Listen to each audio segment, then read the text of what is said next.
Biye jonkalo kileta ani shegi samba flani muga ani kele amunu ban flesanga na ka wakati anga bololo kanala mali kona ya kata se mali ko kanama ambe au bela jene fo aka wakati o chugala au tu sigire mega ka kuna foni makono mali kuna foni point ade jabaranika niyo wati sidi ayo bismillah.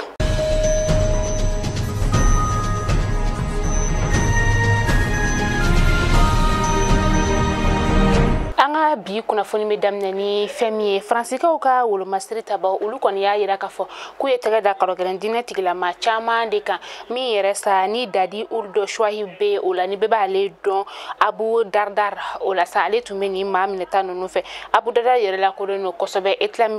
eta islamique la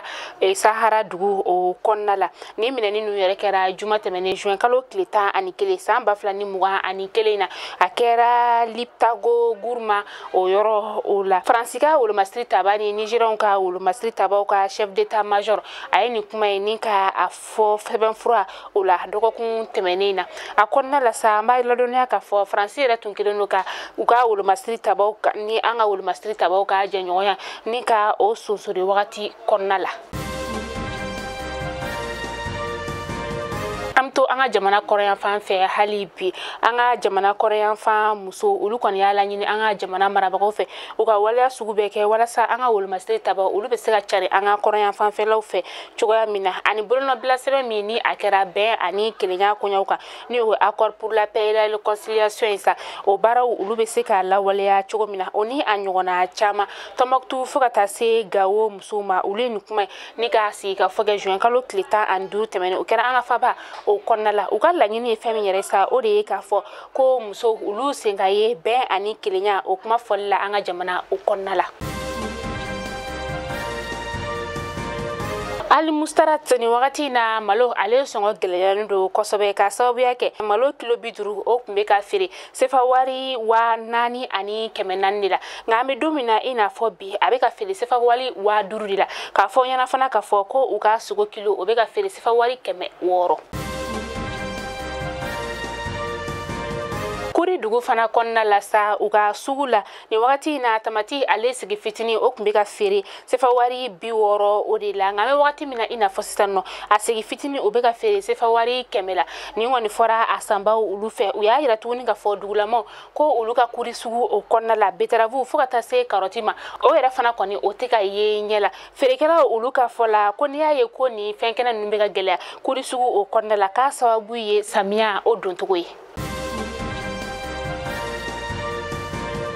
Union pour la citoyenneté, la solidarité et le développement. Katase Union des jeunes pour un Mali uni et solidaire ulumasa. Ulu kon bena faranyon kasa ninga tombola blebele ka oboloda. Tombola mi ni abena kesabuye ka demedo mamunu be no ni ube geleala ni watina. Weni haklina ni ka ataka di kuna fundila uluma. Farota aleka folasa ko ni tombola blebele abena kesabuye sa ninga demise ma keme bonyongo ka ulu faranyon ka anga faba o konnala meni ubina chari fam bela jerele o fesa meni abena kesabuye ka wakati kunguru bara ninka odi ni manunuma tomola injabi o mana bo wakati minasa ma muga mbonyango uluko ni bena ta jamala ama muga na sa moto taxi obena di uma katase fenchama uma dimaya munube no sa ni chokoyate ulubulo balo ko ni bena ta ninga di uluma finu katase furauma oni birifinu ona nyogona chama obena ta ninga duma seliba masurunya fanana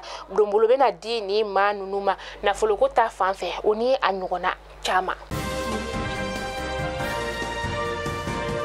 amta ko kanki barula amta Burkina Faso ko ka jamana o konnala uga parti politique mo kata se fangas na maton ani fanga tigila mo masa alamusado uluko ni farlanyon ka wadu ka uluka dugu o konnala siga foin woni mina to sena fosini sibiri donya o la sa uga siga foin miga bol feminga o de politiko gelambe uga jamana kon an lakana balia o be seka sabati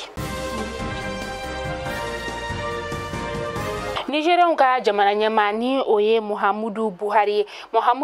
ale koni tagara Maiduguri ka uka dugu o konnala kunu alamsa juin kalo kletan ani wolonvla Maiduguri yerebe uka jamana o korean fanfe atun famana kase ni dugu kofole na kabini février kalo samba flani mugani abora ino akoni ni boli kerenkereni yana sa katenya ni dugura mauka Nigeria yere jamana isa mi ni uka lakana ale koni de ka gela dongo do kataka afe ka kunnafoni datuguni Zambienkaw ka jamana o kɔnɔna u ka gouvernement ma u y'a yira k'a fɔ ko u ka jamana ɲamakɔrɔ ni o ye Kenneth Gonda ye. Kenneth Gonda ale kɔni tanyana kunu ka sito san 97 la. Kenneth Gonda yɛrɛ ale kɔni ye u ka jamana mara san 27 o kɔnɔna la. Mali kunnafoni jabaran lajɛ aw kulo garisɛgɛ kɛra ni kunnafoni de ni k'a da aw kelen bɛɛ lajɛlen kulo kan. N'ala man ka jɔnya joona an bɛ ɲɔgɔn sɔrɔ tɛnɛ don inshallah kunnafoni kura olu kɛnɛ kan. Ala ka juma tɛmɛ ko juman di ne ni aw ma.